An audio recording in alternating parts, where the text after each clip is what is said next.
at sa mapagpalayang pagmamahal. Welcome to our 365 Daily Devotion. Ako po si Alexander Gomez from Batch 3. Ang topic po ang tatalakay natin ngayon ay ano ang laman ng iyong puso. Ngayon po ang ating Bible verse ay tungkol sa Hebrews chapter 1 verses 1 to 3. Buksan po natin ang ating puso at isip sa mga nagsalita ng Diyos. Sinasabi dito na in the past, God spoke to our ancestors through the prophets at many times and in various ways.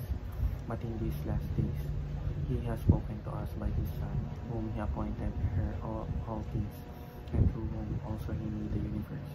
The Son is the radiance of God's glory and the exact representation of His being, sustaining all things by His powerful word.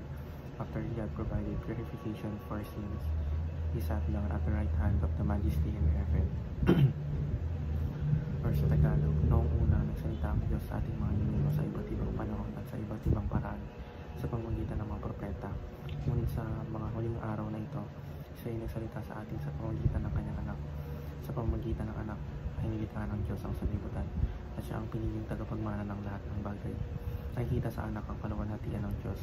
Kung ano ang Diyos ay ganun din ng anak. Siya ang mag-iingat sa sinupap sa pamamagitan ng kanya.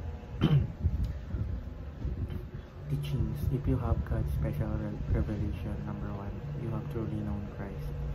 Hindi lamang sa kaalaman o impormasyon, kundi isa sa isang personal na karanasan at relasyon.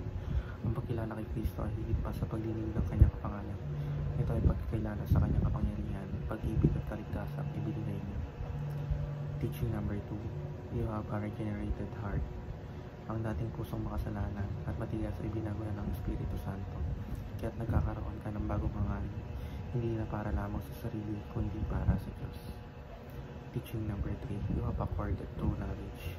Ang karunungang mula sa Diyos ay hindi lang tungkol sa katalinohan ng mundo. Ito ay kaalamang nagdadala ng liwanag, tamang pananaw at direksyon tungo sa kaligtasan at kabanalan. Application number 1, understand that you are set apart. Hindi ka basta-basta lamang nabubuhay. Ikaw ay may natatanging layunin.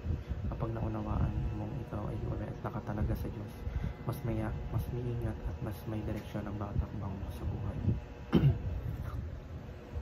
Application number 2, uncover your heart's true treasure. Suriin ang sarili, ano ang pinakamahalaga sa iyo, kayamanan man ng mundo, relasyon o pangarap, o si Kristo ang iyong pinakamalaking yaman. Ang paglalantad ng laman ng ating puso ay makakatulong upang mas maging tapat at totoo tayo sa ating pananampalataya. Application number 3, use biblical wisdom in every decision. Sa maliit man o malaking desisyon, pag-aaral, trabaho, relasyon o pang-araw-araw na pamumuhay, hayaan mo ang salita ng Diyos ang maging gabay.